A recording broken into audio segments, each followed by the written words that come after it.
سبحان الله والحمد لله لا إله إلا الله الله أكبر سبحان الله والحمد لله لا إله إلا الله الله أكبر. الحمد لله نحمده ونستعينه ونستغفره ونؤمن به ونتوكل عليه ونعوذ بالله من شرور أنفسنا ومن سيئات أعمالنا من يهده الله فلا مضل له ومن يضلله فلا هادي له ونشهد أن لا إله إلا الله وحده لا شريك له ونشهد أن سيدنا ونبينا وسندنا ومولانا محمدا عبده ورسوله صلى الله تعالى عليه وعلى آله وأصحابه وبارك وسلم تسليما كثيرا كثيرا. أما بعد فأعوذ بالله من الشيطان الرجيم. بسم الله الرحمن الرحيم. حميم والكتاب المبين إنا أنزلناه في ليلة مباركة إنا كنا منذرين. وقال تعالى يا أيها الذين آمنوا توبوا إلى الله توبة نصوحا. صدق الله العظيم وصدق رسوله النبي الكريم ونحن على ذلك لمن الشاهدين والشاكرين والحمد لله رب العالمين. اللهم صل على سيدنا وحبيبنا وشفيعنا مولانا محمد مولانا وسلم. اللہ رب العزت کا بے انتہا احسان کرم فضل ہوا. اللہ تعالیٰ نے مجھے اور آپ کو زندگی کے اندر پھر مبارک رات عطا فرمائی.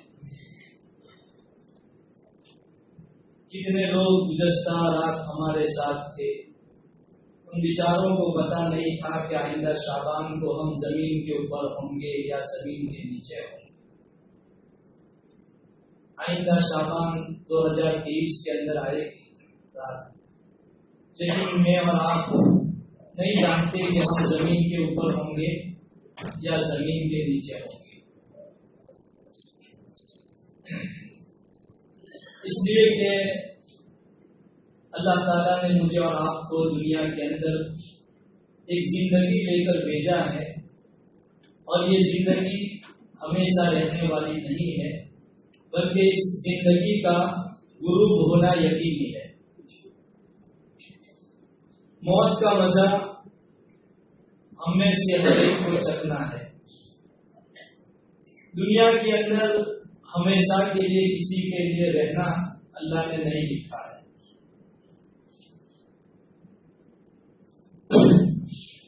خیر، ہمارے کتنے مرحومین اپنے قبروں میں جا چکے ہیں، ان کے لیے دعا کرے اللہ ان کی بار بار مغفرت فرمائے.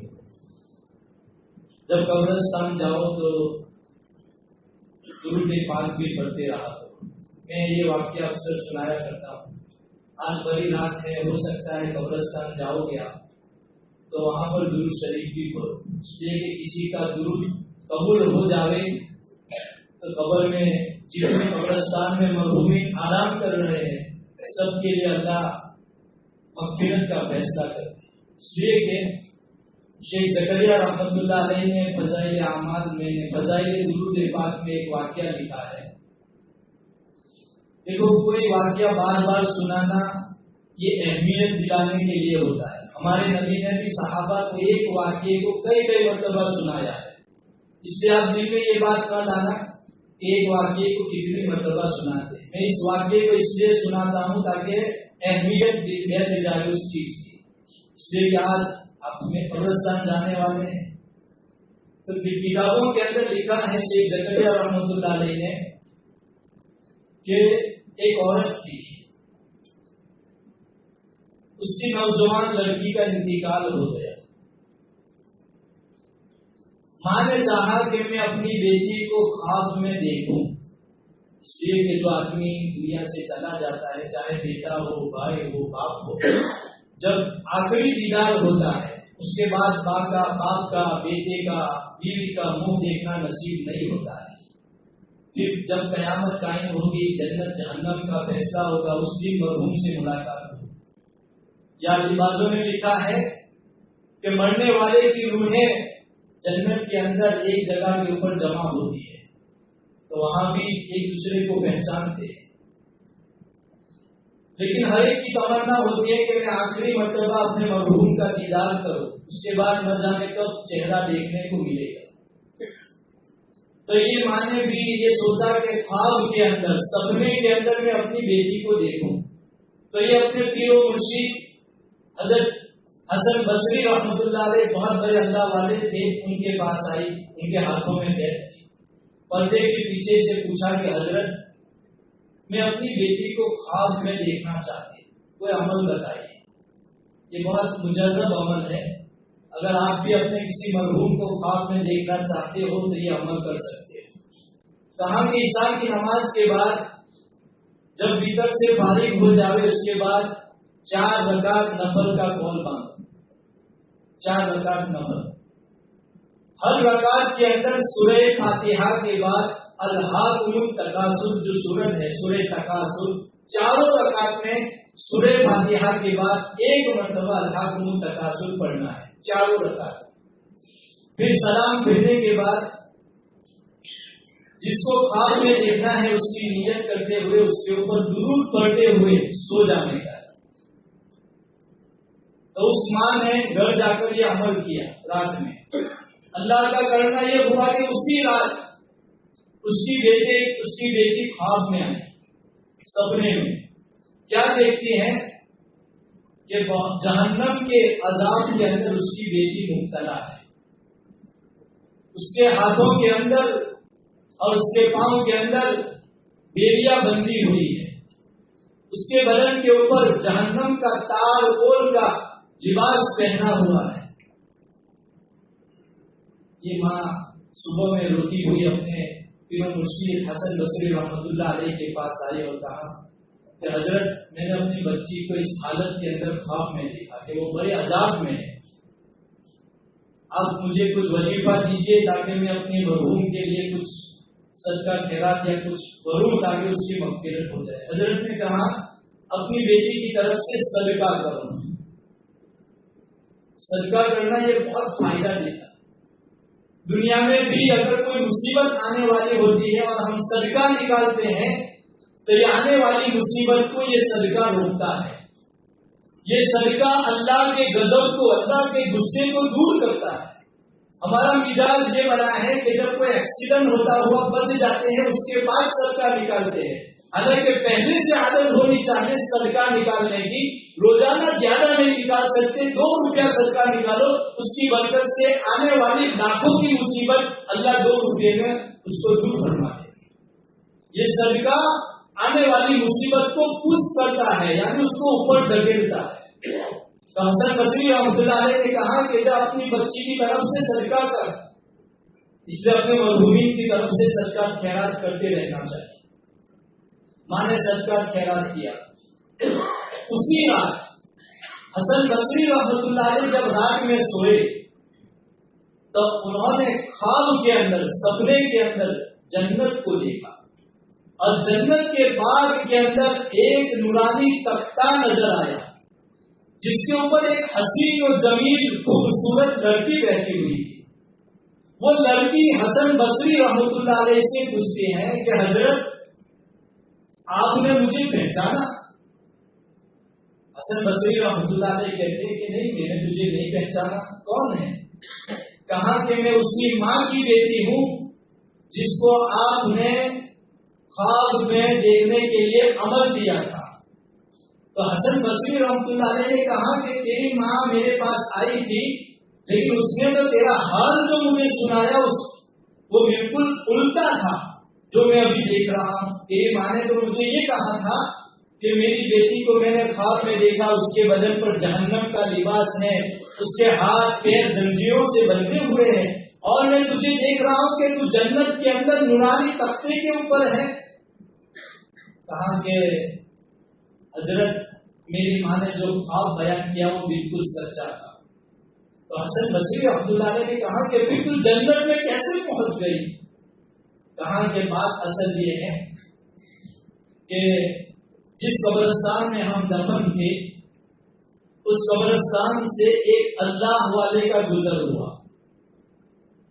اس نے سوچا قبرستان ہے، مرحومین سوئے ہوئے ہیں، ہمارے راستے میں قبرستان پڑتا ہے، کتنی مرتبہ وہاں سے جاتے، جب آپ بھی وہاں سے جاؤ تو یہ سوچو دل میں، میرے ایمان والے بھائی، ایمان والی بہنیں، میرے رشتے دار قبرستان میں آرام کر رہے، چلو وہاں سے جانا ہی تو ہے، ایک مرتبہ سبحان اللہ، ایک مرتبہ درود شریف، 3 مرتبہ قل هو اللہ پڑھو اور اس سے اس مرحومی کو ثواب پہنچا، اس کی روحیں خوش ہو جائے گی۔ تو ایک اللہ والے کا گزر ہوا، اس نے سوچا کہ چلو کچھ پڑھ کر بخش دو، اس نے ایک مرتبہ درود پاک پڑھا، ایک مرتبہ، لیکن ایسا پڑھا کہ قبولیت کی گھڑی ہوگی، اللہ نے وہ درود کو اپنی بارگاہ میں قبول کر لیا، اور اس کی برکت سے چونکہ وہ بزرگ نے درود پڑھ کر مرحومین کو بخش دیا تھا، اللہ نے اس درود کو قبول فرما کر جتنے لوگ عذاب میں تھے سب کو معاف فرما کر، سب کی مغفرت فرما کر، سب کے لیے جنت کا فیصلہ کر دیا۔ اور وہ بچی کہتی ہے کہ مجھے اکیلے کو نہیں بلکہ یہ عذاب کے اندر ہم 70,000 مردے اس عذاب کے اندر مبتلا تھے، لیکن ایک مرتبہ درود پاک پڑھنے کی وجہ سے اللہ نے ہم 70,000 مرحومین کو بخش دیا۔ اس لیے درود پاک بھی کرتے رہنا چاہیے۔ دیکھو اللہ تعالیٰ نے آج کی رات مجھے دی ہے، ہم سب کو دی ہے، مجھے بھی آپ کو بھی دی ہے، یہ بڑی مبارک رات۔ اللہ نے اس امت کی عمروں کو معلوم تھا اللہ کو کہ آنے والے جو اکیلی امت ہے میرے نبی کی، اس کی عمریں بہت کم ہوگی، 50 سال کے درمیان ہوگی، تو اللہ تعالیٰ نے کچھ راتیں کچھ دن ایسے بنائے کہ جس کے اندر عبادت کر کے بہت زیادہ ثواب حاصل کر سکے۔ تو آج کی رات جو ہے شب برات، شب یہ عربی فارسی کا لفظ ہے، اس کے معنی رات کیا ہے، اور اصل میں براعت ہے عربی کا لفظ، اس کے معنی چھٹکارے کی رات، نجات کی رات۔ چونکہ اس رات میں اللہ تعالیٰ بہت سارے لوگوں کو جہنم کے عذاب سے نکال کر ان کو معاف فرما دیتے ہیں، اس لیے اس رات کا نام شب براعت رکھا، چھٹکارے کی رات۔ دوسرا نام اس رات کا لیلۃ المبارکہ ہے، برکتوں والی رات ہے۔ ایک نام اس کا لیلۃ الصدق سے، اس کا معنی ہے دستاویز والی رات۔ اس رات کے اندر کیا ہوتا ہے، حضرت عائشہ رضی اللہ عنہا، دیکھو اس رات کی بہت ساری فضیلت ہے، بڑے بڑے 10 صحابہ سے ثابت ہے۔ بعض لوگ کہتے ہیں کہ اس رات کی کوئی فضیلت نہیں، بعض لوگوں نے اس رات کی فضیلت بہت بڑھا دی، ہمیں دونوں کے درمیان رہ کر کام کرنا ہے۔ حضرت عائشہ رضی اللہ تعالیٰ عنہا راویہ ہے، فرماتی ہے کہ شب برات کی رات تھی، اللہ کے رسول صلی اللہ علیہ وسلم نے پوچھا عائشہ تجھے معلوم ہے کہ آج رات کیا ہوتا ہے؟ حضرت عائشہ رضی اللہ تعالیٰ عنہا نے کہا اللہ کے رسول اس رات میں کیا ہوتا ہے؟ کہا کہ عائشہ اس رات میں اللہ کی طرف سے فرشتوں کو ایک فہرست دی جاتی ہے کہ پورے سال میں جتنے لوگ جتنے بچے اس دنیا میں آنے والے ہیں ان کی فہرست دی جاتی ہے، اور جن لوگوں کو اس دنیا سے جانا ہے ایک سال کے اندر اندر جتنے بھی لوگوں کو، دیکھو آج بھی دوپہر میں کسی کا انتقال ہوا، اعلان ہوا تھا، ان کی زندگی میں آج کی رات لکھی ہوئی نہیں تھی، وہ نہیں پا سکے، اس لیے کہ گزشتہ شعبان کو فیصلہ ہو چکا تھا، تو آج کی رات فیصلے کی رات ہے۔ ایسے تو لوہے محفوظ کے اندر اللہ تعالیٰ نے پہلے سے لکھ دیا ہے کون کتنا جیے گا، لیکن 1 سال کا بجٹ جو ہے فرشتوں کے حوالے کیا جاتا ہے، لسٹ دی جاتی ہے کہ اس سال میں اتنے لوگوں کی روحیں قبض کرنا ہے، تو اس رات میں یہ فیصلے ہوتے ہیں۔ 1 سال کے اندر کس کو کتنا رزق دیا جائے گا وہ بھی اس سال لکھا جاتا ہے، کون حج کرے گا، کون نکاح کرے گا، یہ ساری فہرست تیار کر کے فرشتوں کے ہاتھ کے اندر کی جاتی ہے۔ دوسری بات یہ حضرت عائشہ رضی اللہ تعالیٰ عنہ کی سے مروی ہے کہ ایک مرتبہ شعبان کی 15ویں رات تھی، جیسے آج ہے، اللہ کے رسول صلی اللہ علیہ وسلم گھر میں تشریف لائے، کپڑے اتارے، رات میں کپڑے بدل کر سونا یہ بھی ایک سنت ہے اس طرح۔ تو تھوڑی دیر آرام کے لیے ہمارے نبی بستر پر سوئے، فوراً اٹھ گئے اور جلدی جلدی کپڑے پہنے اور گھر سے نکل گئے۔ عائشہ رضی اللہ تعالیٰ عنہ فرماتی ہیں کہ مجھے یہ شک ہوا کہ کہیں اللہ کے رسول مجھے چھوڑ کر کسی دوسری اور بیوی کے پاس تو نہیں چلے گئے، اس لیے میں آپ صلی اللہ علیہ وسلم کے پیچھے چلی، تو میں کیا دیکھتے ہوں کہ اللہ کے رسول صلی اللہ علیہ وسلم جنت البقیع کے اندر ہے۔ اس وقت حجرہ شریفہ جس کا ابھی جیسے نبی کریم صلی اللہ علیہ وسلم کی قبر مبارک ہے، پورا ابھی تو کمپاؤنڈ کر لیا ہے، اس کے بالکل پیچھے جنت البقیع ہے۔ اس وقت ایسے کچھ پکی مسجدیں نہیں تھی، تو حضرت عائشہ اپنے کمرے سے نکل کر جنت البقیع کے پاس پہنچی، دیکھا کہ اللہ کے رسول صلی اللہ علیہ وسلم قبرستان گئے اور مرحومین کے لیے اصال ثواب کر رہے۔ تو عائشہ رضی اللہ تعالیٰ عنہ پھر جلدی جلدی اپنے روم میں آئے، تھوڑی دیر کے بعد اللہ کے رسول صلی اللہ علیہ وسلم آئے، دیکھا کہ حضرت عائشہ کا سانس پھول رہا ہے، پوچھا کہ عائشہ کیا بات ہے، تیرا سانس کیوں پھول رہا ہے؟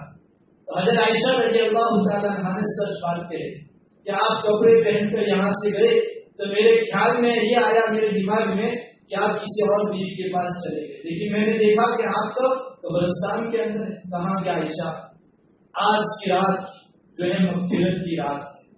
اللہ تعالیٰ قبیلہ بنو کلب نام کا ایک قبیلہ تھا وہاں پر مدینے کے اندر، تو اس قبیلے کے پاس بہت ساری بکریاں تھیں۔ اللہ کے رسول صلی اللہ علیہ وسلم نے کہا کہ قبیلے بنو کلب کی بکریوں کے اوپر جتنے بال ہیں، ایک بکری کے اوپر لاکھوں بال ہوتے ہیں، بہت ساری بکریاں تھی اس خاندان والوں کے پاس۔ کہا کہ ان کے پاس جتنی بکریاں ہیں ان کے اوپر جتنے بال ہیں اس کی تعداد یا اس سے بھی زیادہ اللہ تعالیٰ اس رات میں لوگوں کی مغفرت فرمائے گے۔ تو میں نے سوچا کہ میں اپنے مرحومین کے لیے بھی مغفرت کی دعا کراؤں، تو اس سے ثابت ہوا کہ اس رات کے اندر قبرستان بھی جانا چاہیے، لیکن کوئی واجب اور ضروری نہ سمجھے، لیکن جانا چاہیے۔ میں آپ کو مشورہ دیتا ہوں کہ جاؤ، اس لیے کہ ایسے تو ہمیں جلدی توفیق نہیں ہوتی ہے چند لوگ جو اپنے مرحومین کے لیے جمعہ کو جاتے رہتے ہیں، حالانکہ ہفتے میں ایک مرتبہ اپنے باپ کی اپنے ماں کی قبر پر جانا چاہیے۔ مجھے کل ایک مولانا نے پوچھا کہ کیا کسی کتاب میں ایسا ہے کہ مرحوم اپنے جو اپنی قبر پر آتے ہیں ان کو پہچانتے ہیں؟ میں نے کہا کہ ہاں، میرے پاس حوالہ ہے مفتی احمد صاحب خانپوری، ہمارے شیخ پیر و مرشد، ان کی کتاب ہے جن کا درس سورت میں چلتا ہے ہر سنیچر کو، 9ویں جلد کے اندر یہ بات تفصیل سے لکھی ہوئی ہے۔ میں نے اسکرین کر کے ان کو پہنچایا، آج ہی ان کو بیان میں کہنا تھا، میں نے سوچا کہ میں بھی آپ کو سنا دوں کہ آپ قبرستان جائیں گے تو جانے سے پہلے السلام علیکم ورحمۃ اللہ کہے قبرستان، اس لیے کہ آپ کا سلام تمام مردے سنتے ہیں اور جواب بھی دیتے ہیں۔ پھر آپ اپنے جس رشتے دار کی قبر پر جاؤ تو قبر پر جاتے وقت جیسے قبر ایسی ہوتی ہے، منہ ادھر ہوتا ہے، پاؤں ادھر ہوتے ہیں، تو پاؤں کی جانب آپ کھڑے رہیں اور وہاں کھڑے رہ کر آپ اپنے مرحوم کو سلام کریں، اس لیے کہ کتاب میں لکھا ہے مفتی صاحب نے کہ مرحوم اپنے آنے والے 5 مرتبہ اللہ تعالیٰ روح کو ان کے قبر کے اندر لوٹاتے ہیں تاکہ آنے والے اپنے رشتے دار کو مرحوم دیکھتا بھی ہے اور اس کو پہچانتا بھی ہے۔ اس لیے آپ قبرستان جائے، سلام بھی کریں، آپ کے سلام کا وہ جواب بھی دے گا اور پاؤں کی طرف کھڑے رہے۔ کیوں؟ اس لیے کہ دیکھو میں ایسا کھڑا ہوں، یہ سامنے کہتے ہیں اگر اس طریقے سے قبر پاؤں کے پاس کھڑے رہیں گے تو مرحوم احساس ہوتا ہے تو اس کو سامنے والے کو دیکھنا آسان ہوگا. آپ اگر سر کے پاس کھڑے رہ کر ان کو ثواب پہنچا دے, ثواب تو پہنچ جائے گا, لیکن آپ کو دیکھنے کے لیے مرحوم کو پیچھے مڑنا پڑے گا اور اس سے تکلیف ہوگی. اس لیے لکھا ہے کہ پاؤں کی جانب کھڑے ہو کر اپنے مرحوم کو ایصال ثواب کرو. ایک آداب میں لکھا ہوا ہے. تو اس رات میں اپنے مرحومین کے ان کو بھی یاد کریں, ان کے لیے بھی زیادہ سے زیادہ ایصال ثواب کریں. تیسری ایک حدیث حضرت علی رضی اللہ تعالیٰ عنہ کی ہے, روایت کرتے ہیں کہ جب 15ویں شعبان کی رات ہو تو رات کے اندر عبادت کرے. اب عبادت کے اندر کوئی مخصوص عبادت اس رات میں خاص نہیں ہے. بہت سی کتابوں میں بہت سے لوگوں نے اپنی طرف سے من گھڑت باتیں لکھ لی ہے کہ اس رات میں اتنی نفل پڑھنا ہے, اتنی مرتبہ یہ پڑھنا ہے, اتنی مرتبہ وہ پڑھنا ہے. کوئی کتاب میں یہ ثابت نہیں ہے. جس عبادت کے اندر آپ کا جی لگے آپ اس عبادت کو کثرت سے کرو. آپ کو چاہے کہ نفل نماز پڑھنا ہے, آپ نفل نماز پڑھو. قرآن پاک کی تلاوت کرنا ہے, قرآن پاک کی تلاوت کثرت سے کرو. اللہ کا ذکر کرنا ہے, اللہ کا ذکر کرو. تسبیح پڑھنا ہے, تسبیح پڑھو. صلاۃ التسبیح پڑھنا ہے, اس کو پڑھو. جس کے اندر بھی آپ کو جی لگے وہ کرو. کوئی خاص عبادت اس رات کی مخصوص نہیں ہے. ہاں, ایک کام ضرور کرنا ہے کہ عشاء کی نماز جیسے جماعت کے ساتھ پڑھے. اگر آپ کو بیان کے بعد نیند آتی ہے سو جاؤ, لیکن صبح میں جلدی اٹھ کر اگر ہو سکے تہجد کے وقت اٹھو اور تہجد کے وقت 2-4 رکعت پڑھ کر اللہ کے سامنے گر گراؤ, مانگو اور اللہ سے اپنی پچھلی زندگی سے توبہ کرو. ہو سکے تہجد میں بھی نہ ہو سکے تو کم سے کم فجر کے اذان کے وقت اٹھ جاؤ اور فجر کی نماز کے لیے جلدی سے مسجد میں آ جاؤ. اس لیے کہ عشاء کی نماز جماعت سے پڑھیں گے, فجر کی نماز جماعت سے پڑھیں گے. پوری رات عبادت ہم نے نہیں کی, پھر بھی اللہ تعالیٰ پوری رات عبادت کرنے کا ثواب ہمارے اعمال نامے کے اندر اللہ لکھ دے گا. اس لیے اس کی کوشش کریں. پھر حضرت علی رضی اللہ تعالیٰ عنہ فرماتے ہیں کہ رات میں عبادت کرے اور دن میں روزہ رکھنا ہے, مستحب ہے. روزہ اس لیے رکھنا ہے کہ آج ہمارے اعمال اللہ کی بارگاہ میں پیش ہوں گے. تو اللہ کے رسول کی یہ چاہت تھی کہ جب اللہ کی بارگاہ میں ہمارے اعمال پیش ہو تو اس وقت میں روزے سے ہوں. اس لیے ہو سکے تو کل دین کے اندر ہم روزہ رکھنے کی کوشش کریں. کوئی سنت اور فرض نہیں ہے بلکہ مستحب ہے. جس کو رکھنا ہے رکھ سکتا ہے, جو نہ رکھ سکتا ہے وہ نہ رکھے, کوئی حرج نہیں ہے.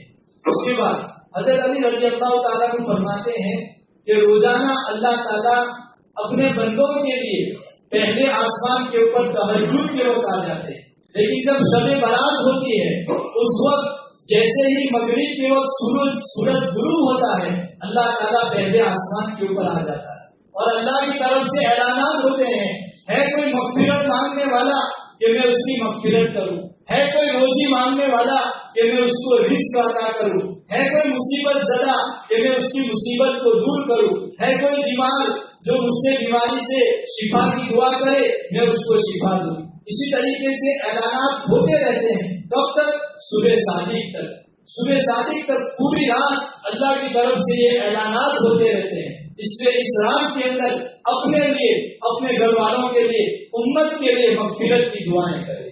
اپنے لیے, اپنے دوست احباب کے لیے, رشتے داروں کے لیے حلال روزی کا اللہ سے سوال کرے. اور جو بھی جس مصیبت میں مبتلا ہے, بیماری میں مبتلا ہے, پریشانی میں مبتلا ہے, ان کے لیے بھی دعائیں کرے. اس لیے کہ یہ رات مانگنے کی رات ہے. خوب مانگو اس رات کے اندر اور اپنی جو پچھلی زندگی گزری ہے اللہ کے سامنے رو رو کر توبہ کرو. اللہ تعالیٰ کو توبہ بہت پسند ہے. استغفار اس رات کے اندر کثرت سے کرے. قرآن میں اللہ تعالیٰ فرماتے ہیں ایمان والو تم میرے سامنے رجوع ہو, توبہ کرو مجھ سے, میں تم کو معاف فرما دوں گا. اللہ تو بہانہ ڈھونڈتا ہے. اللہ نے کیسے کیسے نافرمانوں کو, کیسے کیسے گنہگاروں کو اللہ تعالیٰ نے معاف فرما دیا. اور اللہ کے واسطے ہم کسی کو بھی حقیر نہ سمجھیں. ہر ایک کی ان کے دل میں ایمان ہے, ایمان کی وجہ سے ان کی قدر کرو. اللہ کے یہاں کس کا مرتبہ کیسا ہے ہم میں سے کوئی نہیں جانتا. ابھی ایک کتاب پڑھ رہا تھا, اس کے اندر لکھا ہے حضرت عبد الوہاب رحمۃ اللہ علیہ بہت بڑے بزرگ گزرے. وہ فرماتے ہیں, یہ واقعہ گلدستہ احادیث جلد نمبر 2 کے اندر لکھا ہے کہ وہ فرماتے ہیں کہ ایک جنازہ جا رہا, 3 آدمی تھے, ایک عورت تھی. وہ فرماتے ہیں کہ میں نے جنازہ دیکھا کہ ایک عورت لے کر جا رہی ہے، میں جلدی سے دوڑا اور عورت کو پیچھے کیا اور میں نے وہ جنازہ ایک پایا، میں نے پکڑ لیا۔ ہم چاروں آدمی قبرستان گئے اور مرحوم کو دفن کیا۔ دفن کرنے کے بعد رات میں نے جب سویا تو خواب کے اندر ایک نوجوان کی مجھے زیارت ہوئی۔ اس نوجوان نے مجھے پوچھا کہ بھائی آپ مجھے پہچانتے ہو؟ کہا کہ نہیں۔ کہا کہ میں وہی آدمی ہوں، وہی ہوں جس کو آج دوپہر میں آپ نے دفن کیا۔ پھر کہا کہ اس خواب میں وہی نوجوان کہتا ہے کہ میرے گاؤں والوں نے اور میرے گھر والوں نے یعنی خاندان والوں نے مجھے وہ مخنث تھا، یعنی جس کو گجراتی میں ہم ہجرا بولتے ہیں، تو اس کو ہلکا سمجھا، تو اس کی لوگوں نے نہ اس کو کفن دیا، نہ اس کو غسل دیا، نہ اس کو جنازے کے اندر شریک رہے۔ اللہ تعالیٰ کی نگاہ میں ان کا مرتبہ تھا، لوگوں نے حقیر سمجھا۔ کہا کہ لوگوں نے حقیر سمجھا لیکن اللہ تعالیٰ نے میری قدر کی اور اللہ تعالیٰ نے لوگوں کے حقیر سمجھنے کے اوپر اللہ نے میری مغفرت کرنا۔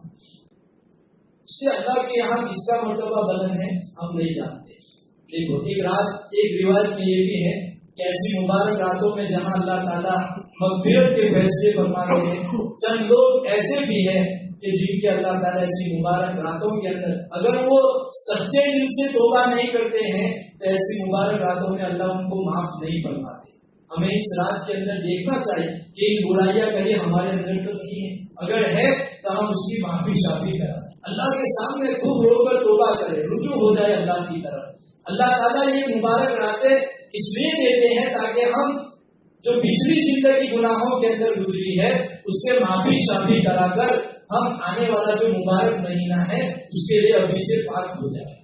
اس لیے چند ایسی گناہ ہے کہ جس کی وجہ سے اللہ اس رات میں ایسے لوگوں کی مغفرت نہیں فرماتا۔ سب سے پہلا مشرک، اللہ کے ساتھ شرک کرنے والا۔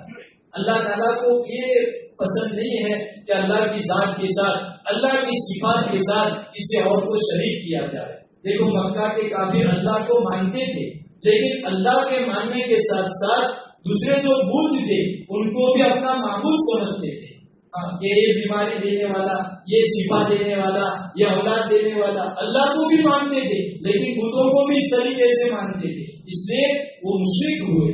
تو یہ شرک کا گناہ ہمارے اندر نہیں آنا چاہیے۔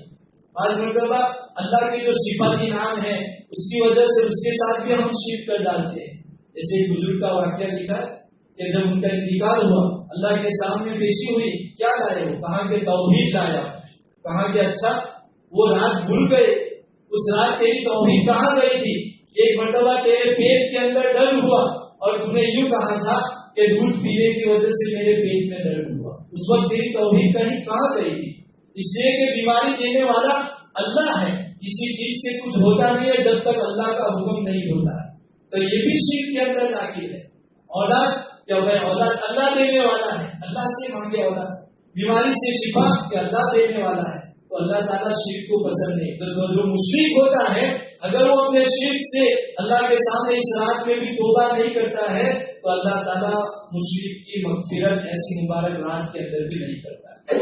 نمبر 2 کے اوپر اپنے دل کے اندر کینہ رکھنے والا، اپنے بھائی کے بارے میں دشمنی رکھنے والا، کسی کو دیکھ کر جلن کرنے والا، کسی کا مکان دیکھ کر، کسی کی دولت دیکھ کر، کسی کی گاڑی دیکھ کر اپنے دل میں جلن کرنا، اس سے دشمنی رکھنا، کینہ رکھنا، ایسے جس کے دلوں میں کینہ ہے ایسے لوگوں کو بھی اللہ تعالیٰ ایسی مبارک رات کے اندر مغفرت نہیں فرماتے۔ اس لیے اپنے دلوں کو اس رات کے اندر کم سے کم تمام کے بارے میں پاک اور صاف رکھے۔ دیکھو ایک واقعہ اس بارے میں یاد آیا، حدیث کی کتابوں میں موجود ہے۔ ایک مرتبہ اللہ کے رسول صلی اللہ علیہ وسلم اس طریقے سے اپنے صحابہ کے سامنے بیان کر رہے تھے۔ صحابہ ایسے بیٹھے ہوئے تھے کہ اچانک اللہ کے رسول نے کہا ابھی ایک شخص آنے والا ہے، جس کو دیکھنا ہو دیکھ لو، وہ جنتی شخص ہے۔ تھوڑی دیر کے بعد ایک شخص آیا، سارے لوگ اس کو دیکھ رہے، چلے گئے۔ دوسرے دن پھر مجلس لگی، پھر اللہ کے رسول نے کہا ایک شخص ابھی آئے گا، وہ جنتی ہے، جس کو دیکھنا ہو دیکھ لو اسے۔ تھوڑی دیر کے بعد ایک شخص آیا، وہی شخص جو پہلے دن آیا تھا، سب نے اس کو دیکھا۔ پھر تیسرے دن یہی اعلان کیا کہ ایک شخص ابھی آئے گا جو جنتی ہے۔ پھر وہی شخص تیسرے دن بھی آیا اور جس کو اللہ کے رسول جنتی کہتے وہ ضرور جنتی ہے، اس لیے کہ اللہ کے رسول اپنی طرف سے نہیں کہتے بلکہ اللہ کی طرف سے کہتے ہیں۔ تو ایک صحابی حضرت عبداللہ رضی اللہ تعالیٰ ان کے دل میں یہ بات آئی کہ یہ آدمی کیا عمل کر رہا ہوگا، رات میں کون سی عبادت کر رہا ہوگا کہ اللہ کے رسول نے اس کو جنتی بتایا، چلو میں اس کے گھر مہمان بنوں اور دیکھوں کہ وہ کیا عبادت کرتا ہے۔ تو وہ صحابی سے ایک کونے میں لے گئے، کہا کہ میں آپ کے گھر مہمان بننا چاہتا ہوں، تھوڑے آپ مجھے اپنا مہمان بناؤ گے؟ کہا کہ کیوں نہیں، ضرور آئیے۔ وہ مہمان بن کر گئے، رات میں وہ چھپ کر اٹھتے تھے اور دیکھتے تھے کہ کیا عبادت کرتے، لیکن کچھ عبادت نہیں، وہ تو رات میں سوئے رہتے، جب آنکھ کھلتی اللہ کا ذکر شروع کر دیتی، تہجد پڑھتے، بس اتنا۔ 3-4 دن تک دیکھا، پھر ان سے رہا نہ گیا تو کہا کہ بھائی میں تو اس لیے آیا تھا آپ کے گھر مہمان بن کر کہ میں آپ کی کوئی خاص عبادت دیکھوں، لیکن آپ کی کوئی خاص عبادت میں نے دیکھی نہیں۔ ہاں ایک بات دیکھی کہ آپ اپنی زبان سے نہ کسی کی غیبت کرتے ہیں، نہ جھوٹ بولتے ہیں، نہ گالی گلوچ کرتے ہیں، نہ کسی کو برا بھلا بولتے ہیں۔ کہا کہ ہاں میری زندگی کا یہ معمول ہے کہ اس زبان سے خیر کے علاوہ کوئی بیکار بات میری زبان سے نہیں نکلتی، اور کسی مسلمان بھائی کے بارے میں میرے دل میں کینہ اور کپٹ اور حسد نہیں ہوتا ہے۔ بس کہہ دیا، وہ صحابی سمجھ گئے کہ اسی عمل کی برکت سے اللہ کے رسول نے ان کو جنتی کہہ دیا۔ پھر آگے سنیے، حضرت انس رضی اللہ تعالیٰ عنہ فرماتے ہیں کہ اللہ کے رسول نے کہا، اے انس اگر تجھ سے ہو سکے تو صبح شام اس طریقے سے گزار کہ تیرے دل میں کسی کے بارے میں کینہ نہ ہو۔ پھر آگے ایک جملہ یوں کہا، کسی کے بارے میں کینہ نہ ہونا یہ میری سنت ہے، جو میری سنت سے محبت کرے گا وہ میرے ساتھ، اس نے مجھ سے محبت کی اور اگر قیامت کے دن جنت کے اندر وہ میرے ساتھ ہے۔ اس لیے سنتوں کا بھی اہتمام ہونا چاہیے۔ دین کے اندر کتنی سنتیں ہیں میرے بھائیوں، کھانے پینے کی، پیشاب پاخانے کی سنتیں، مسجد میں آنے کی، مسجد سے جانے کی سنتیں۔ آج کے فتنوں کے دور میں ایک سنت ادا کرو 100 شہیدوں کا ثواب اللہ تعالیٰ دیتا ہے۔ روزانہ 10 سنتوں کے اوپر عمل کرو، 1000 شہیدوں کا ثواب اللہ تعالیٰ ہمارے اعمال نامے کے اندر دے۔ اور شہید کا مرتبہ معلوم ہے کہ اس کا خون کا ایک قطرہ زمین کے اوپر گرتا ہے، اس کے اوپر اللہ مغفرت فرما دیتے ہیں، اور دوسرے قطروں کے اوپر اللہ جنت میں درجات بلند فرماتے ہیں۔ تو اپنے سینوں کے اندر اپنے بھائیوں کے بارے میں کینہ نہیں ہونا چاہیے، اور خاص طور پر حسد نہیں ہونا چاہیے، اس لیے کہ اللہ کے رسول نے کہا کہ حسد نیکیوں کو ایسے کھا جاتی ہے جیسے سوکھی لکڑی کو آگ کھا جاتی ہے۔ کسی کے بارے میں حسد ہے، کسی کے عہدہ کو دیکھ کر، کسی کے مال کو دیکھ کر، کسی کی گاڑی کو دیکھ کر، کسی کے بنگلے کو دیکھ کر ہمیں حسد نہیں کرنی۔ اس لیے کہ جو آدمی کسی کے اوپر حسد کرتا ہے وہ اللہ کی تقسیم کے اوپر شک کرتا ہے کہ اللہ نے اس کو کیوں گالی دی، مجھے کیوں نہیں دیا۔ تو ہم یہ اللہ کی نعمتوں کی ناقدری ہوگی اس سے۔ تو کسی کے بارے میں حسد نہ ہونا چاہیے۔ اگر کسی کے دل میں کینہ ہے، ایسی مبارک راتوں کے اندر ان لوگوں کی مغفرت نہیں ہوتی ہے۔ پھر شراب پینے والا، جس کو شراب پینے کی عادت ہوتی ہے، ایسی مبارک رات کے اندر ایسے لوگوں کی بھی اللہ مغفرت نہیں فرماتا ہے۔ میرے بھائیوں، یہ بہت بری چیز ہے۔ ہمارا باہر نکلنا اتنا زیادہ نہیں ہوتا ہے، لیکن کبھی کبھی 2-3 نوجوان ملتے ہیں، گاؤں کے کچھ حالات پوچھ لیتے ہیں تو بتاتے ہیں کہ بہت سارے نوجوانوں کو نشے کی عادت پڑ چکی ہے۔ یہ اچھی چیز نہیں ہے میرے بھائیو، دنیا میں بھی یہ نقصان دہ ہے اور آخرت کے اندر بھی بہت پچھتانا پڑے گا۔ اللہ جنت کی شراب سے محروم رکھے گا۔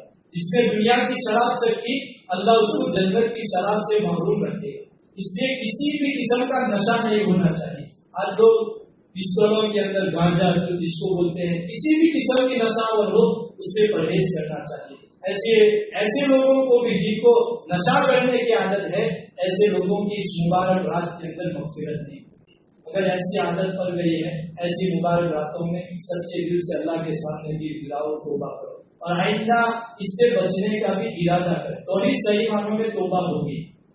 اور ایک وہ آدمی ہے کہ جس کا پتلون یا جس کا پائجامہ ٹخنوں کے نیچے ہوگا، اجراہ تکبر کی وجہ سے اپنا پین گھٹی کے نیچے رکھتا ہے، ایسے لوگوں کے بھی اس مبارک رات کے اندر اللہ مغفرت نہیں فرما، بلکہ حدیث میں کیا ہے کہ جو لوگ اپنی ایجاد اپنا پتلون گھٹی کے نیچے تکبر کی وجہ سے رکھتے ہیں، ایسے لوگ جہنم کے اندر داخل ہوں گے، جنت میں نہیں جائیں گے۔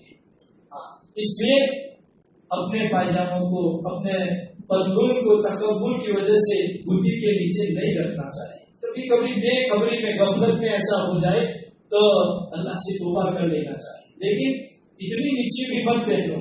ہمارے نبی آدھی پیڑھی تک اپنی لنگی کو باندھتے تھے، یہ بھی سنت ہے، تو اونچا رکھنا چاہیے۔ صرف نماز کے وقت آئے نمازوں میں اس کو مت موڑو، باہر بھی گھومو، اس سنت کے اوپر عمل کرو۔ ایسے لوگوں کو بھی اللہ تعالیٰ اس مبارک رات میں معاف نہیں کرتے۔ پھر ایک وہ ہے جو والدین کا نافرمان، ایسی مبارک راتوں میں والدین کی نافرمانی کرنے والوں کو بھی اللہ تعالیٰ معاف نہیں فرماتے۔ زیادہ موقع نہیں اس لیے تفصیل نہیں کرتا ہوں، بڑی بڑی باتیں بتا دیتا ہوں۔ پھر ایک آدمی ہو کہ جو قاتل ہو، یعنی کسی کا خون کیا ہو، ایسے لوگوں کی بھی اللہ تعالیٰ مغفرت نہیں فرماتے۔ یہ چند گناہ ہے جو بڑے بڑے ہیں، میں نے آپ کے سامنے بیان کر دیے۔ اگر ہم میں سے کوئی گناہ، ان میں سے کوئی گناہ ہم میں سے پائے جاتے ہیں، اس رات کے اندر سچی توبہ کرے اللہ کے سامنے، اللہ کو مناوے۔ میرے بھائی کو یہ رات اصل میں اللہ تعالیٰ نے اللہ سے تعلق جوڑنے کے لیے ہمیں دی ہے، اللہ سے تعلق جوڑنے کے لیے۔ اور ایک آدمی وہ بھی جو اپنے رشتے داروں کے ساتھ تعلق کو توڑتا ہے، جن کا اپنے بھائی کے ساتھ، بہن کے ساتھ، رشتے داروں کے ساتھ تعلق ٹوٹا ہوا ہے، تو ایسے لوگوں کو بھی اللہ تعالیٰ مغفرت نہیں فرماتے۔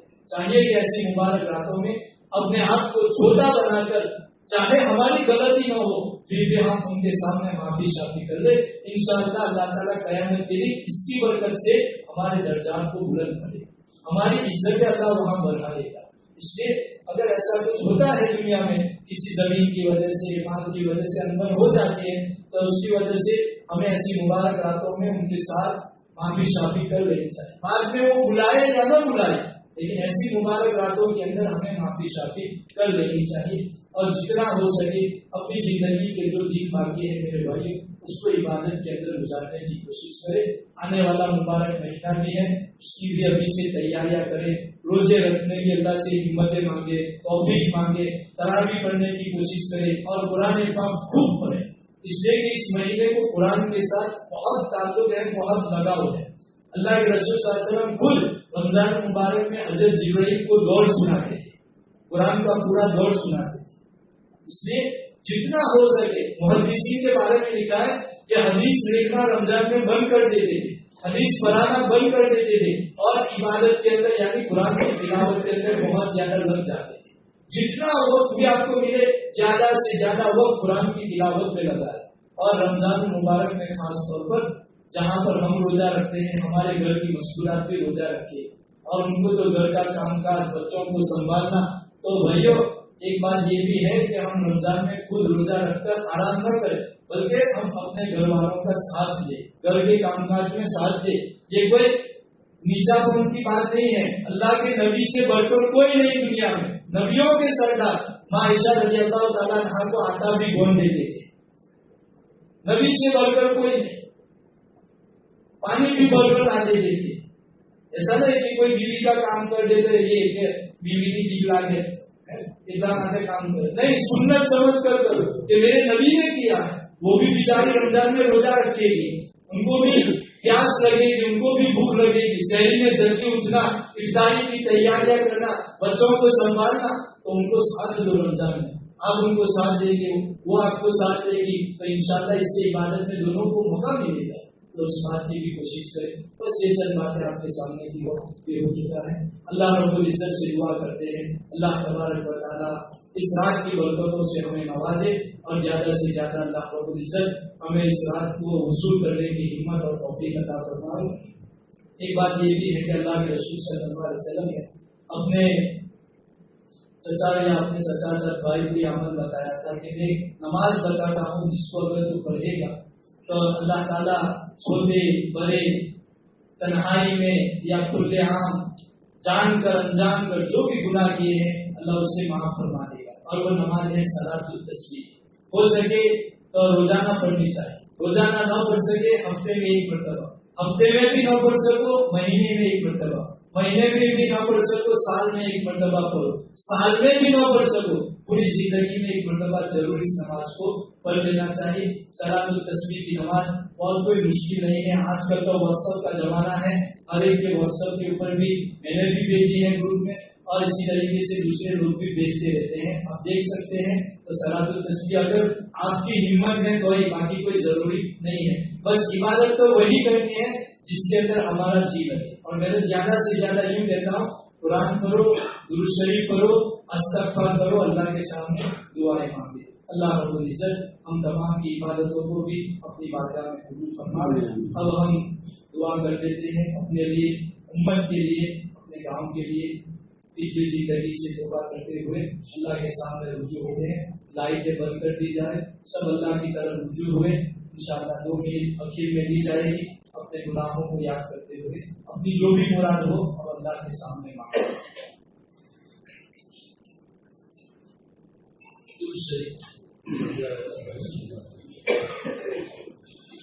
بسم اللہ الرحمن الرحیم، سبحان اللہ وبحمدہ، سبحان اللہ العظیم، سبحان اللہ وبحمدہ، سبحان اللہ العظیم۔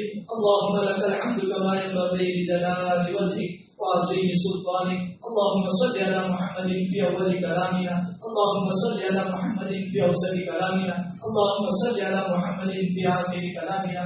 ربنا ظلمنا انفسنا، ربنا ظلمنا انفسنا وان لم تغفر لنا وترحمنا لنكونن من الخاسرين۔ ربنا آتنا في الدنيا حسنة وفي الآخرة حسنة وقنا عذاب النار، وقنا عذاب القبر، وقنا عذاب الحشر، وقنا عذاب الفقر، وقنا عذاب الدين، واحشرنا يوم القيامة مع المتقين مع الإيمان، واحشرنا يوم القيامة مع المتقين مع الأبرار۔ أنت ولينا في الدنيا والآخرة، أنت ولينا في الدنيا والآخرة، أنت ولينا في الدنيا والآخرة۔ توفنا مسلما والحقنا بالصالحين۔ اللهم ربنا فاغفر لنا ذنوبنا، اللهم ربنا فاغفر لنا ذنوبنا، اللهم اغفر لنا وللمؤمنين والمؤمنات والمسلمين والمسلمات، اللهم اغفرهم وسكنهم في الجنة جنة الفردوس، اللهم قبرهم روضة من رياض الجنة، اللهم احفظهم من عذاب القبر وعذاب جهنم، اللهم إنا نسألك العفو والعافية والمعافاة في الدنيا والآخرة، اللهم احفظنا من كل بلاء الدنيا وعذاب القبر وعذاب الآخرة، اللهم إنا نسألك رضاك والجنة ونعوذ بك من غضبك والنار، اللهم أعنا على ذكرك وشكرك وحسن عبادتك يا أرحم الراحمين، يا أرحم الراحمين، يا أرحم الراحمين، يا الله يا رحمن يا رحيم۔ اللہ ہم سب کی مغفرت فرما، اللہ ہم سب کی مغفرت فرما۔ یا اللہ یہ پورا مجمع اپنی بخشش کے لیے یا اللہ تیرے گھر کے اندر مہمان بن کر آئے ہیں، اے اللہ رات چھا جا چکی ہے، اے اللہ سب لوگوں کے دروازے بند ہیں لیکن تیرے دروازے اللہ کھلے رہتے ہیں۔ تو یہ چاہتا ہے کب تیرا بندہ میری طرف رجوع ہو، مجھ سے زندگی کی کوتاہیوں کے معافی مانگے، اے اللہ اور میں معاف کر دوں۔ یقیناً آج ہم سب اپنی پچھلی زندگی سے یا اللہ معافی مانگنے کے لیے تیرے دربار میں حاضر ہوئے ہیں۔ اللہ ہم سب کی کوتاہیوں کو معاف فرما دیجیے، ہم سب کے گناہوں کو معاف فرما دیجیے۔ اللہ تو معافی کو بہت پسند فرماتا ہے، اللہ ہم سب کی معافی کو قبول فرما دے، ہم سب کی توبہ کو قبول فرما دے، اللہ سب کی مغفرت فرما دے، سب کے گناہوں کو معاف فرما دیجیے۔ اے اللہ ہمارے والدین کے گناہوں کو معاف فرما دیجیے، اللہ ہمارے ماں باپ کو معاف فرما دیجیے۔ اللہ بڑی مبارک رات ہے، یا اللہ ایسے مبارک راتوں میں ہمیں اپنے ماں باپ یا اللہ جو دنیا سے جا چکے ہیں، اللہ ایسی مبارک راتوں میں ہمیں یاد آتے ہیں کہ اللہ وہ وقت تھا جب ہم چھوٹے تھے، ان کی انگلیاں پکڑ کر مسجدوں میں جایا کرتے تھے۔ کہ اللہ آج ہم سے وہ جدا ہو چکے ہیں، اور اللہ منومن مٹی کے نیچے قبر کی تنہائی میں اندھیرے میں اللہ وہ سوئے ہوئے ہیں۔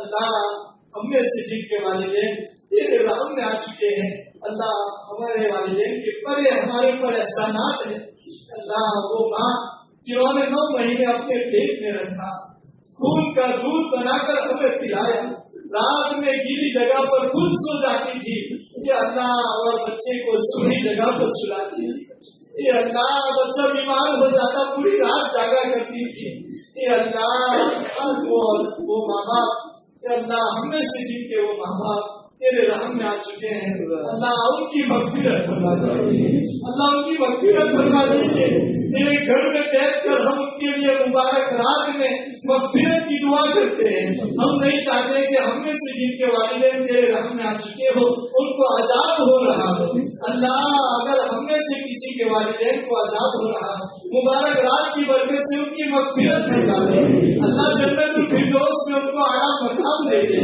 اللہ ان کی قبروں کو نور سے منور فرما دے، اے اللہ ان کے احسانات کا بدلہ ہم نہیں چکا سکے، اللہ تجھ سے مغفرت کی دعا مانگتے ہیں، اے اللہ ان کے بڑے احسانات تھے ہمارے اوپر، اے اللہ ایسی مبارک راتوں میں ہم انہیں یاد کر کر تیرے سامنے مغفرت کی بھیک مانگتے ہیں، اللہ ہمارے والدین جو دنیا سے جا چکے ہیں ان کی مغفرت فرما دیجیے، اللہ جو ہم میں سے جن کے والدین زندہ ہے اللہ ان کی قدر کرنے کی ہمیں توفیق عطا فرما، ان کی خدمت کرنے کی ہمیں ہمت اور توفیق عطا فرما، یا اللہ ان پہ ایک مقام دینے کی ہمیں ہمت اور توفیق عطا فرما، یا اللہ جتنے بھی ہمارے رشتے دار یا اللہ دنیا سے جا چکے ہیں ہر ایک کی مغفرت فرما دیجیے، ہر ایک کی مغفرت فرما دیجیے، یا اللہ ہمارے دوست احباب کی مغفرت فرما دیجیے، ہمارے اساتذہ مشائخ کی مغفرت فرما دیجیے، یا اللہ ہمارے پڑوسیوں کی مغفرت فرما دیجیے، ہمارے رشتے داروں کی مغفرت فرما دیجیے، امت مسلمہ کے ہر فرد کی مغفرت فرما دیجیے،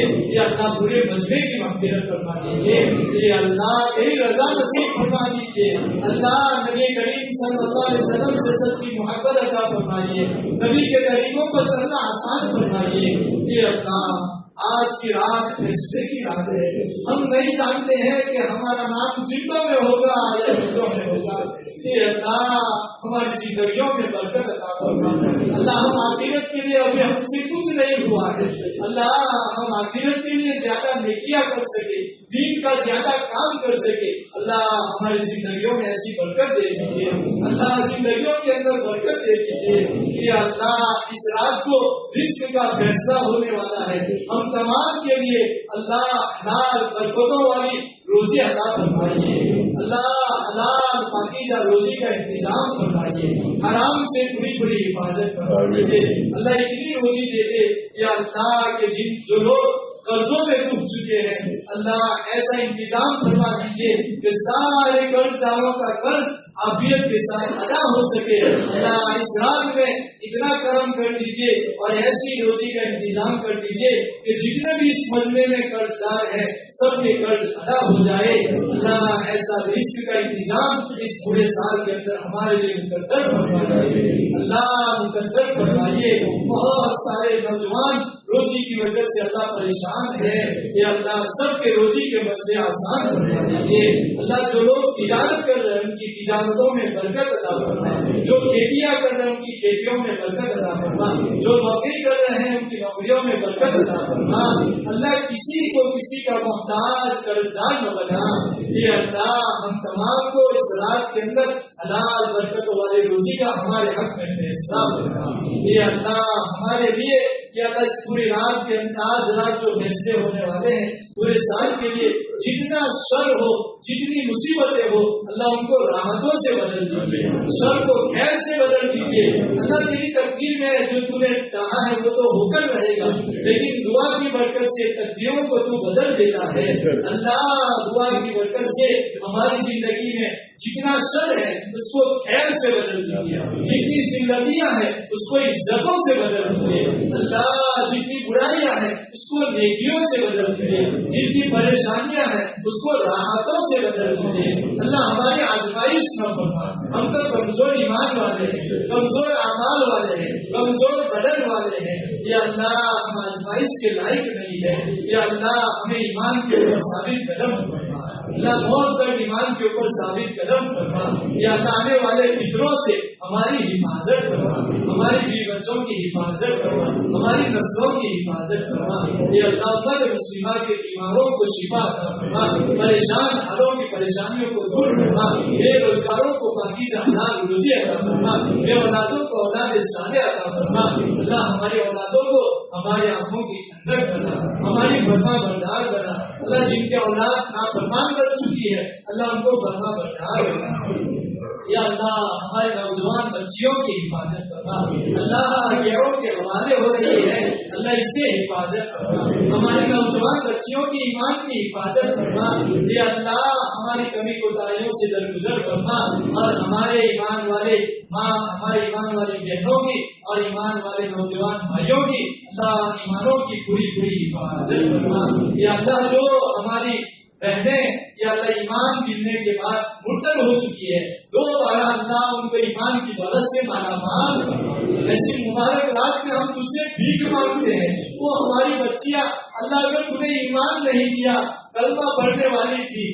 پھر کفر میں چلی گئی، اللہ اگر اسی حال میں موت آئی ہمیشہ کی جہنم میں چلی جائے گی، اللہ نہ ماں باپ چھڑا سکیں گے نہ بھائی چھڑا سکے گا نہ نبی چھڑا سکیں گے، اللہ ہماری بچیوں کو دوبارہ ہدایت دے دیجیے، ایمان کی دولت سے مالا مال کر دیجیے، اور آئندہ ہماری بہنوں کی حفاظت فرما، ایمان ملنے کے بعد مرتد ہو کر دنیا سے جانے سے ہماری حفاظت فرما، ایمان ملنے کے بعد مرتد ہو کر دنیا سے جانے سے ہماری حفاظت فرما، اللہ ہم کفر کی موت مرنا نہیں چاہتے ہیں، اللہ ایمان پر ہمیں خاتمہ ہمارا نصیب فرما، کلمے پر ہماری موت آئے ایسا فیصلہ فرما، اللہ اس مبارک رات میں تجھ سے ایک بڑی بھیک مانگتے ہیں، اے اللہ ہمارا جب خاتمہ ہو ایمان کے اوپر خاتمہ نصیب فرما، اللہ سجدوں میں موت عطا فرما، تیرا ذکر کر رہے ہو اس حال میں موت عطا فرما، دین کی محنت کر رہے ہو اس حال میں موت عطا فرما، کعبۃ اللہ کا طواف کر رہے ہو اس حال میں موت عطا فرما،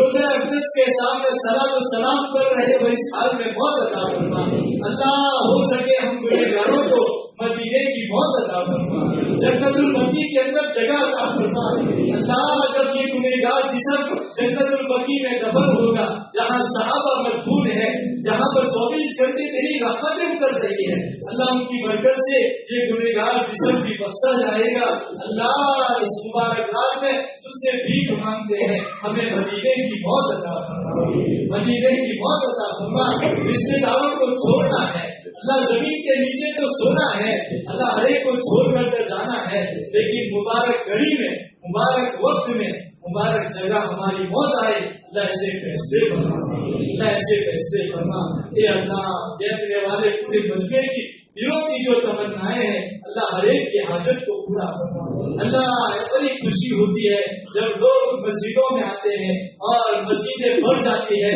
ایک خوشی ہوتی ہے کہ آج ہمارے نوجوان، آج ہمارے گاؤں کے ایمان والے اپنے اللہ کو منانے کے لیے اللہ کے گھر میں آئے ہیں، اللہ جیسے آج پورے سب کو توفیق دی پوری زندگی ہمارے گاؤں کے تمام بھائیوں کو، نوجوانوں کو، بچوں کو 5 وقت نمازوں میں اسی طرح یا اللہ بہت ساری تعداد میں آنے کی توفیق اور ہمت عطا فرما، اللہ بہت بڑی بھیک مانگ رہے ہیں تجھ سے، ہم اپنی بستی کے لیے مانگ رہے ہیں اس لیے کہ یہ ہمارے محسنین ہیں، اللہ انہوں نے اپنا امام بنایا ہے، ہمارا فریضہ بنتا ہے ہم ان کے لیے دعا کریں، اللہ آخرت کے لیے ان کی آخرت بن جائے، سب سے بڑا دوست وہ ہے جو اپنے دوست کے آخرت کی فکر کرے، اللہ ہم اپنے بستی والوں کے لیے آخرت کی فکر کرتے ہیں تاکہ سب جنت میں جانے والے بن جائے، اللہ سب جنت کی نعمتوں سے فائدہ اٹھانے والے بن جائے، سب تجھ کو راضی کر کر جنت میں پہنچ جانے والے بن جائے، اللہ ان کے لیے ہم دعا کرتے ہیں،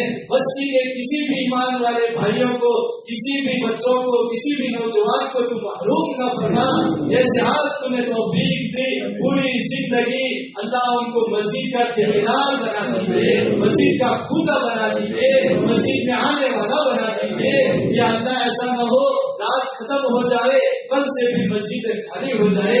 یا اللہ پوری زندگی سب کو مسجدوں میں موت کر مسجدوں میں آنے کی ہمت اور توفیق عطا فرما. اللہ سب کے لیے تو خیر کا فیصلہ فرما، سب کی زندگیوں میں برکت عطا فرما، سب کی زندگیوں میں عافیت عطا فرما. یا اللہ کوئی بیچارہ اپنے اولاد کے بارے میں پریشان ہے، اللہ وہ کسی کو نہیں کہہ سکتا ہے. اگر کوئی ایسا ہے جو اپنے اولاد کے لیے پریشان ہے، اللہ تو ان کے اولاد کا مسئلہ آسان فرما دیجیے. اگر کوئی مال و دولت کی وجہ سے پریشان ہے، اللہ تو ان کے لیے مال و دولت میں برکت عطا فرما. کوئی گھر کی وجہ سے پریشان ہے، کوئی بیوی کی وجہ سے پریشان ہے، سب کے مسئلے کو آسان فرما. جو اس لائن سے بھی پریشان ہے، اللہ سب کی پریشانیوں کو دور فرما. یا اللہ کتنے محسنین ہمارے ایسے ہیں اللہ جو ہمارے اوپر احسان کرتے رہتے ہیں، اللہ ان کی دنیا بھی بنا، اللہ ان کی آخرت بھی بنا، کسی کو محروم نہ فرما. اے اللہ آنے والے دنوں میں ہمارے ملک کے حالات کو امن و امان والے بنا دیجیے. یا اللہ امن و امان والے بنا دیجیے. فتنہ فساد سے اس امت کی بڑی بڑی حفاظت فرما. اللہ ہمیں غیروں کے حوالے نہ فرما، ظالموں کو ہمارے اوپر مسلط نہ فرما. یقیناً ہم تیرے باغی ہے، تیرے نافرمان ہے، اس کا بدلہ اللہ تو غیروں سے نہ لے. اللہ ہمیں غیروں کے حوالے نہ فرما. یا اللہ یہ امت خون پسینوں سے تیرے نبی نے اس امت کو سینچا ہے، اللہ اس کی راز رکھتے ہوئے یا اللہ اس امت کو ہدایت دے دیجیے. اور یا اللہ غیروں کا نشانہ بننے سے اور غیروں کے ہاتھوں میں مار کھانے سے اس امت کی حفاظت فرما. اللہ اس امت کی حفاظت فرما. اللہ حرمین شریفین کی حفاظت فرما. وہاں کے تقدس کو باقی فرما، وہاں کے حکمرانوں کو ہدایت عطا فرما. یا اللہ ان کے عیاشیوں کو دور فرما. یا اللہ یہی تو وہ ایک جگہ ہے جہاں سے رحمتیں پوری دنیا میں پھیلتی ہے، جہاں سے برکتیں پوری دنیا میں پھیلتی ہے. اللہ اگر وہ عیاشی والا گھر بن گیا پھر دنیا میں امن و امان باقی نہیں رہے گا. اللہ وہاں کے تقدس کو تو باقی فرما. ہم سب کو مکہ مکرمہ اور مدینہ منورہ کی حاضری کے لیے قبول فرما. وہاں کے کاروبار ہمیں مقبول حاضری نصیب فرما. یہ اللہ ہماری اس بستی کے اوپر تیری خصوصی رحمتیں نازل فرما، آپ کا خصوصی فضل نازل فرما. ہر مسلمان گھر کے اندر تیری رحمتیں نازل فرما، تیری برکتیں نازل فرما. ہر مسلمان گھر کے اندر ماں بہنوں کو 5 وقت کی نماز پڑھنے کی توفیق عطا فرما. سب ماں بہنوں کو صحت عافیت تندرستی عطا فرما. سب کی یا اللہ دنیاوی بنا، سب کے آخرت بھی بنا. یا اللہ ہر ایک کو نمازی بنا، ہر ایک کو حاجی بنا. اللہ ہر گھر کے اندر حافظ قرآن پیدا فرما، عالم دین پیدا فرما. راتوں میں اٹھ کر تیرے سامنے رونے والے پیدا فرما، دین کے مددگار پیدا فرما، دین کے دائی پیدا فرما. یا اللہ تیرے راستوں کے اندر یا اللہ قربانی دینے والے پیدا فرما. یا اللہ اس بستی کے ہر قسم کے جھگڑوں سے، فتنوں سے، زمینی اور آسمانی وباؤں سے اس بستی کے ہر گھر کی اور ہر گھر کے ہر فرد کی اللہ پوری حفاظت فرما. اس بستی کو تیرے امان کے اندر لے لیجیے، اس بستی کو دین کا مرکز بنا دیجیے. یا اللہ ہماری بستی کے جتنے مرحومین قبرستان میں سوئے ہوئے ہیں اللہ ہر ایک کی مغفرت فرما دیجیے، ہر ایک کی قبروں کو نور سے بھر دیجیے، ہر ایک کی قبروں کو جنت کا باغ بنا دیجیے. ہمارے نوجوانوں کی نوجوانی کو تیرے دین کے لیے قبول فرما دیجیے. غفلت والی زندگی سے ان کو نکال دیجیے، عیاشی والی زندگی سے ان کو نکال دیجیے. یا اللہ ان کو دین کی طرف، دین کا شوق عطا فرما دیجیے، ان کا دلوں کو دین کی طرف پھیر دیجیے. ہماری مساجدوں کو آباد فرمائیے، ہمارے مکاتب کی حفاظت فرمائیے. یا اللہ مدارس کی، مکاتب کی، خانقاہوں کی، دینی مراکز کی قیام کے لیے حفاظت فرمائیے. یا اللہ اس بستی کو دین کا نمونہ بنا دیجیے. اور اللہ بستی میں جتنے مسلمان ہیں سب کو آپس میں ایک گروہ کے اندر محبت عطا فرمائیے. یا اللہ دشمنیوں کو دور فرمائیے، امن و امان کی فضا قائم فرمائیے. اللہ بیٹھنے والے پورے مجمع کو یا اللہ دنیا آخرت کی بھلائیوں سے مالا مال فرما. بہت سے بیماروں نے دعا کے لیے کہا، سب بیماروں کو شفا عطا فرما. اللہ جہاں نے جس مقصد کے لیے بھی ہمیں دعا کے لیے کہا لکھا، ہم سے امیدیں رکھتے ہیں اللہ سب کی یا اللہ ضرورتوں کو تیرے خزانے غیب سے پوری فرما دیجیے. یا اللہ مبارک راتوں کے ہمیں قدر کرنے کی توفیق عطا فرما.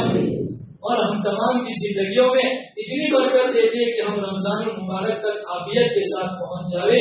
ہمارے لیے گرمی کے روزہ رکھنا آسان فرما, تراویح پڑھنا آسان فرما, قرآن پاک کی تلاوت کرنا آسان فرما, دوسرے نیک اعمال کرنا آسان فرما.